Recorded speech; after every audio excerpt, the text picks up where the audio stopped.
Kevin সিভিলে চলে যাওয়ার পরে ইস্টবেঙ্গল দল একজন ভালো মানের ডিফেন্ডার খুঁজছিল। তো এই মুহূর্তে ইস্টবেঙ্গল দল একটা ভালো ডিফেন্ডার পেয়ে গেছে তাদের দলে, এবং যে প্লেয়ারটার নাম হলো নাচো মনসালভে।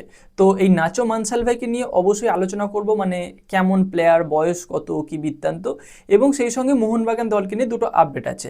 একটা আপডেট শাহল আব্দুল সামাদকে নিয়ে, খুবই খুশির খবর, এবং সেই সঙ্গে আরেকটা বিষয় যেটা হলো ডুরান্ড কাপে মোহনবাগান দলের প্লেইং 11 কেমন হতে পারে।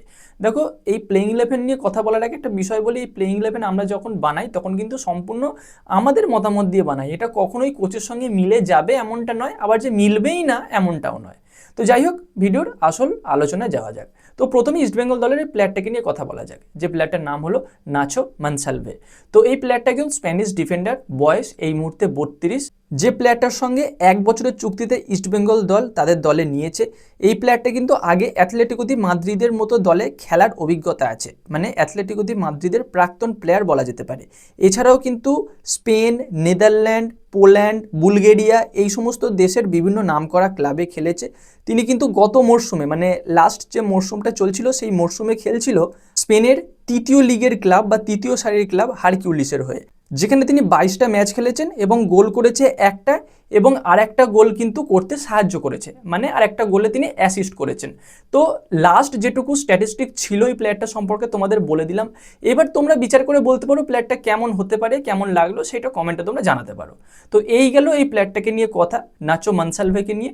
এবার যদি আমরা কথা বলি শাহল আব্দুল সামাদকে নিয়ে, দেখো আজকে শাহল আব্দুল সামাদ কিন্তু মোহনবাগান দলের সঙ্গে প্র্যাকটিসে যোগদান করে দিয়েছে। এটা অবশ্যই মোহনবাগান সমর্থকদের জন্য একটা সুখবর বলা যেতে পারে, খুশির খবর, যে শাহল আব্দুল সামাদের মতো একটা প্লেয়ার কিন্তু দলে প্র্যাকটিস শুরু করে দিয়েছে, যাতে করে ডুরান্ড কাপে সে এখন থেকে প্রস্তুতিটা নিতে পারে।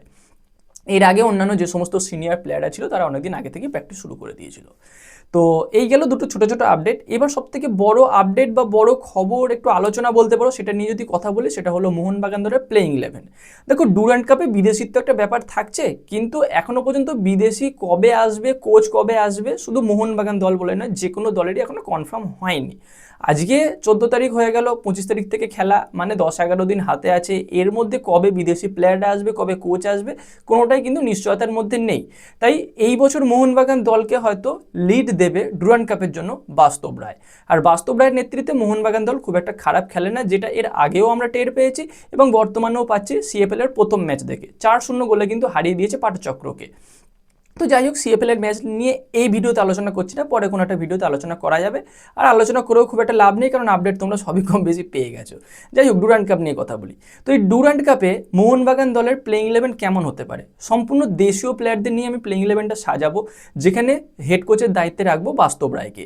এবার তিনি কিন্তু সাধারণত দলকে 4-2-3-1 এই ফরমেশনে খেলাতে পছন্দ করেন, মাঝে মাঝে 4-4-2 এরকম ফরমেশনে নিয়ে যান। তো প্রথমে যদি 4-2-3-1 এইরকম ফরমেশনে যাই, সেখানে হয়তো গোলকিপার পজিশনে বিশাল কাইতকে দিয়ে স্টার্ট করানো হবে।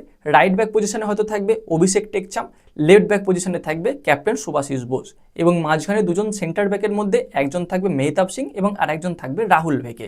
এবার যে দুজন সেন্ট্রাল ডিফেন্ডিং মিডফিল্ডার হিসেবে থাকবে, তো সেই দুজন হয়তো অনিরুদ্ধ থাপা এবং আপুইয়া হতে চলেছে। তারপর রাইট উইং দিয়ে আমি পার্সোনালি স্টার্ট করাতে চাইবো সায়ন ব্যানার্জিকে, যেটা আমার ব্যক্তিগত মতামত, এবং লেফট উইং দিয়ে অবশ্যই লিস্টন ক্লসও থাকবে।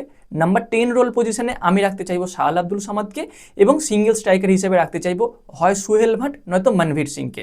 দেখো, মনভীর সিং বেসিক্যালি একজন স্ট্রাইকার, তাকে খেলানো হতো রাইট উইংয়ে, যেটা আমি খেলা দেখে উপলব্ধি করতে পেরেছি।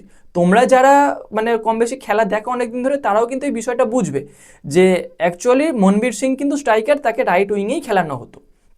তো এই জায়গায় আমি স্ট্রাইকার হিসেবে অবশ্যই মনবীর সিংকে চাইবো অথবা সুয়েল ভাটকে চাইবো।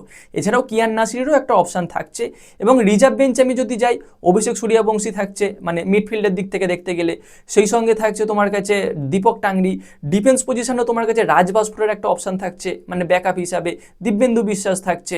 তো মোটামুটি এইভাবে যদি প্লেইং 11 সাজানো যায় বা এইভাবে যদি প্লেয়ারগুলোকে নামানো যায়, হয়তো মোহনবাগানের প্লেইং 11টা এটাই সবথেকে বেশি শক্তিশালী হতে চলেছে।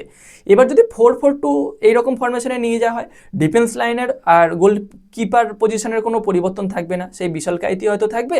আর ডিফেন্স লাইনে সেই রাইট উইংয়ে বা রাইট ব্যাকে থাকছে তোমার অভিষেক টেকচাম, লেফট ব্যাকে থাকছে সুভাশিস বোস, এবং মাঝখানে মেহতাব সিং এবং সেই সঙ্গে রাহুল ভেকে। এবার যে 4 জন থাকছে তার মধ্যে 2 জন স্ট্রাইকার অবশ্যই, হয়তো একজন সেখানে কিয়ান নাসিরি এবং একজন মনবীর সিং থাকবে, এবং রাইট উইংয়ে সায়ন ব্যানার্জি, লেফট উইংয়ে লিস্টন ক্লস, এবং মাঝখানে 2 জন সেই তোমার থাকতে চলেছে একজন শাহাল আব্দুল সামাদ এবং একজন হয়তো আপুইয়া অথবা অনিরুদ্ধ থাপা আপুইয়া। এইভাবে কিছুটা হয়তো প্লেইং 11 হতে পারে, তবে 4-2-3-1 এই ফরমেশনে যাওয়ার পসিবিলিটিটাই সব থেকে বেশি।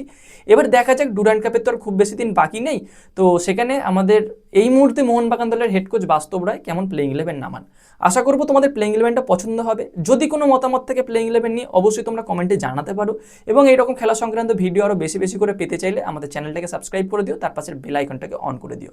তো গাইস, এই ভিডিওতে এই পর্যন্তই, দেখা হচ্ছে পরবর্তী ভিডিওতে। Bye bye.